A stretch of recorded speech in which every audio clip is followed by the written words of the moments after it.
Why do experts like Subramaniam Swamy say that income tax must be abolished? INR is a fiat currency and we are in the age of modern monetary theory. Now, what is a fiat currency? What is MMT? A fiat currency is a money that is printed by the government without an asset like gold or silver. Then why does it have value? It is because the government of India guarantees by law that you can exchange, let's say, 100 rupees with something of equal value. So this means that the government can at will print new banknotes, or in the digital age just increase the amount of INR by increasing the numbers in the database. What about MMT? So MMT is a theory that states that if the government has power to create and circulate its own currency, then it can carry out all of its development activities by just printing its own money. If it is careless in printing money and puts too much new INR into circulation, what happens is inflation. This means that the number of mangoes remains 10, but the amount of INR becomes, let's say, from 10 to 100. The value of the mangoes all becomes 10 rupees instead of 1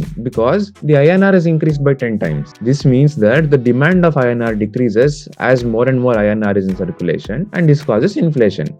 Now, how does the government control inflation? Taxes. With the same mango example, if the government taxes consumption, let's say a tax on buying mangoes, it takes some INR out of your pocket when you spend. So less money chases the mangoes, keeping the prices stable. So let us recap once. Fiat currency is money without asset backing. It is guaranteed by the government law. Development activity can be done by printing new money. The government does not need to wait for tax collection to carry out development activity. If there is too much money in circulation and inflation is taking place, to control inflation, a consumption tax like GST can be applied selectively to prevent prices from increasing on certain goods. But wait, if GST alone is enough to control inflation, then why is the government collecting income tax?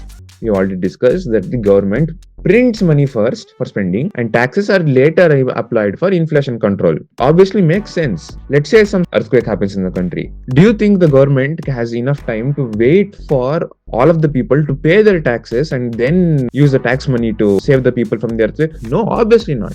Immediate funds have to come by printing new money. And if printing new money causes inflation, later taxes can be applied on the products that are increasing in price. This is how the inflation is controlled. To reduce income divide, you don't have to take money from the people who are creating the jobs. If you want to create more income in the society, you have to create more job creators in the sense that you have to create more businesses. Just because more businesses are increasing, only then jobs will increase, only then income will increase. If you tax the people who are creating the businesses themselves, then who will create the jobs and where will the income come from? So is there any point of collecting income tax? Modi ji himself has admitted that only 2% of Indians pay income tax, and this tax just feels like a punishment for hardworking people who contribute positively to the economy and make jobs for others.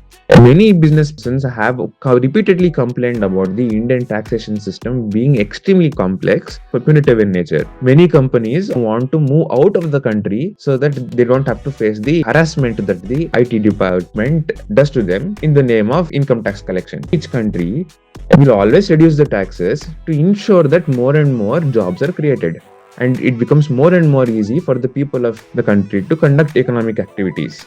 Consumption tax is 100% required to control inflation. Income tax makes absolutely no sense.